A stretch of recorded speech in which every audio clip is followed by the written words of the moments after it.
বাবা মা যদি মেনে নিত তাহলে তার এটা একটা করা লাগতো না। উনি বলছিলেন যে উনি রাস্তায় জীবন কাটিয়েছেন, তাকে দেখে কেন বিয়ে করলেন আপনি? ওর যখন জীবন কাহিনী শুনলাম যে ওর মা মারা যাওয়ার পর থেকেই ও রাস্তার জগতে, তখন আমার অনেকটা মায়া লাগছিল। যে ও বলছিল যে আমি ওর জীবনে আসলে মানে ও যেসব বাজে বাজে নেশা করতো সব ছেড়ে দেবো, কিন্তু হ্যাঁ আমি আসছি পরে ওর জীবন তো ওগুলি ছেড়ে দিচ্ছি। কি স্বপ্ন দেখেন স্বামীকে নিয়ে?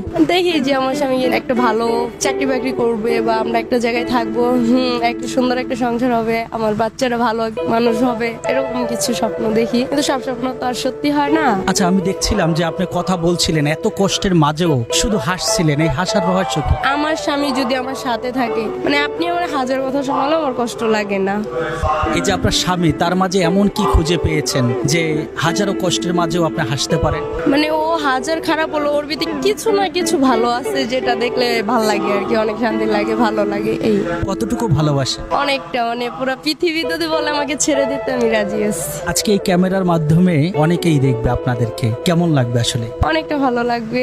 পুরা স্বপ্নটা সত্যি না হলেও কিছুটা তো হবে এরকম। সারা জীবনে কি এইভাবেই ভালোবাসা থাকবে? হ্যাঁ অবশ্যই। মানে স্বামীর জন্য, ভালোবাসার জন্য পরিবারকে ছেড়ে দিই? ওই দিন আমার আব্বু আসছিল নিতে, কিন্তু আমি যাইনি, কারণ আমার বাচ্চাটার দিকে তাকাইলে আমার খুবই মায়া লাগে। যে আমি গেলে ওর বাবারে থুয়ে আমার বাচ্চাটার পরিচয় আমি কি দিব, তার জন্য কখনো যেতে চাই না। বাবাকে বলেননি যে যদি নীতি হয় আমাদেরকে মেনে নাও? আমার আব্বু আমার কথা হয়েছে যে বাচ্চা মেনে নেবে, আমাকে মেনে নেবে, কিন্তু আমার হাজবেন্ডকে মেনে নেবে না। এমন কি অপরাধ করেছে যে তাকে মেনে নেওয়া যাবে? ওনার দোষী হয়েছে যে উনি রাস্তার জগতের। আর যদি একজন মানুষ হিসেবে যদি মেনে নেয়, তাতে দোষ কোথায়? এটা তাদেরকে অনেক বুঝাইছি, কিন্তু বুঝে না। তাদের কথা যে ও রাস্তায় বড় হয়েছে, ও নেশা পানি করে, এটা ওরা অবশ্য ও তো সব ছেড়ে দিয়েছে, কিন্তু ওনারা তা মানতে। আজকে আমাদের মাধ্যমে বাবা এবং মাকে, আপনার ফ্যামিলিকে কি মেসেজ দিতে চান?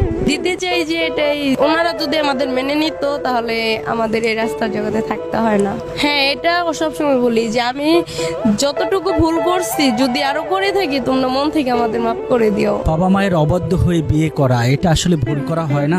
হ্যাঁ অবশ্যই হয়েছে, কিন্তু আমি তো তাদেরকে বুঝাইছিলাম যে আমার জন্য যদি ওই লোকটা ভালো হয়ে যেতে পারে তাহলে কি তারে ভালো করা উচিত না? ভালোবাসা থাকলে সবকিছুই সম্ভব। অবশ্যই। 2 নাম্বার প্ল্যাটফর্মে বসে সে মানে সিগারেট খাচ্ছিল, তো ওর সাথে ওর একটা মামা ছিল, ওরা তর্কাতর্কি করছিল। তো আমার মনে হচ্ছিল যে ওরা আমারে দেখে বকাবকি করতেছে। আমার সাথে আমার বোনও ছিল, তো শুনিয়ে গেলাম যে উনি কি আমাকে বকতেছে, কয় না আমি আমারই বকতেছি। মানে ওই 1-2 কথা কথা আমার সাথে ওনার কথা কাটাকাটি হয়, তারপরেই সেই জায়গা থেকে প্রেমের সম্পর্ক গড়ে ওঠে। হ্যাঁ হ্যাঁ। কখনো কি ভেবেছিলেন যে কমলাপুর রেল স্টেশনে আপনার স্বামীকে নিয়ে, সন্তানকে নিয়ে এভাবে জীবনযাপন করতে হবে? না না না, এরকম কিছু ভাবিনি। অনেকটা কষ্ট লাগে, কারণ আমার স্বামী এখানে রাখলো, আমাকে অনেক সুখে রাখছে, অনেক শান্তিতে রাখছে। যে আমরা সম্পর্ক করে বিয়ে করছি, আমাদের বাপ মা মেনে নেয় নাই, সেই কারণে এখানে। কিন্তু আমি মনে করি যে যাকে আমি ভালোবাসছি